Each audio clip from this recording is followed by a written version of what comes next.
Good afternoon, everybody. I'm Trace Gallagher in for Martha McCallum. This is the story. We begin, as you saw, with breaking news. A plane, we are being told, crashed and burned in a neighborhood in Brazil. This is in Sao Paulo, Brazil, or just outside it. We're being told that 62 people were on board this plane. It is a Vopas plane, an ATR-72, which means it was a twin turboprop. You can see the video here. We believe it's cell phone video of the plane literally just falling out of the sky. Planes, as you know, do not just fall out of the sky, especially a twin turboprop. And if this was some sort of malfunction, you would assume it was only with one engine, not both. This plane looked like it was incapable of flying, and it went into a death spiral. It's interesting here because plane crashes are extraordinarily rare across the world now. This plane was on the tail end. It was coming from Cascavel to Sao Paulo, about 450 miles.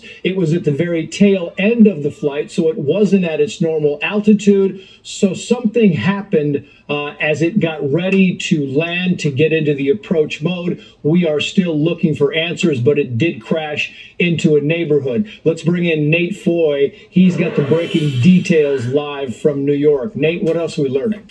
Well, Trace, I can tell you that Brazil's president shared a sad update speaking at an event not long ago, saying that it appears there are no survivors right now. With 62 people on board, 58 passengers, and 4 crew members. You saw a video of the plane coming down in a residential area. So right now there are questions about any possible collateral damage on the ground. As you see it again, the plane just spiraling towards the ground. Reportedly, according to reports right now, this happened at 1:25 p.m. local time. So that means 12:25 p.m. Eastern time. So less than 3 hours ago. So we're still in the initial response here. As you see, first responders and firefighters trying to help anybody who may be injured or worse on the ground. And as that process plays out, Trace, we have all the questions that many are asking of how exactly this happened. And the airline, Vopas, put out a statement, according to reports, saying that they have no idea, essentially, right now. They said, quote, no confirmation on how the accident occurred. The airline also would not get into details, according to reports, about how the passengers are doing or if they were all, in fact, killed. But again, Brazil's president and local media reporting that there are no survivors. You mentioned that the flight was towards the end. It was going to Sao Paulo International Airport from Cascavel in southern Brazil. And this, obviously, Trace, is not supposed to happen. So we are working to learn more about what exactly went wrong. This is an ATR-72 built in 2010, so it's about a 14-year-old plane. But the investigation is clearly just beginning, and it's going to take some time to process all the evidence and figure out exactly how this tragedy occurred.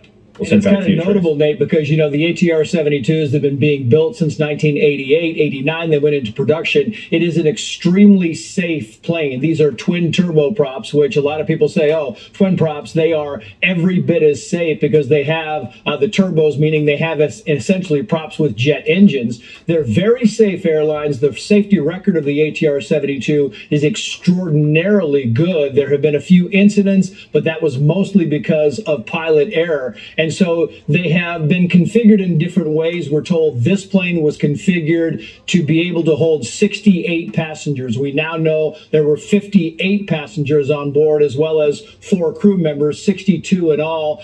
We haven't been told, that the government hasn't come out and confirmed the number, but it looks like by all reporting that there are no survivors on board this plane. And it was one of those flights, kind of those things, Nate Foy, that it would be really hard to survive that because it was kind of a flat spin spiral, meaning that they either lost power altogether, the plane somehow stalled, or the pilots suffered some sort of spatial disorientation and just lost control. But that would be rare. Are we hearing any more from the Colombian government here about what this, or the Brazilian government, apologies, about what might have happened in the final moments? Any radio contact, any calls for Mayday?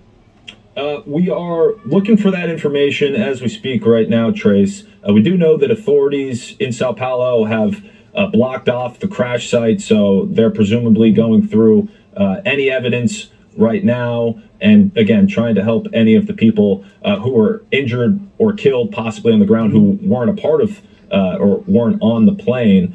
But we do know that several homes have been hit, and you saw this was not the sort of crash where the pilots were able to glide down with sort of a crash landing. This was a really out of control spiraling situation where it doesn't appear like it would have been possible for anybody on the plane to have survived. And now it seems that the emergency response is focusing more so on people on the ground. Yeah. Nate Foy, stand by. Back to you. Hey, Sean Hannity.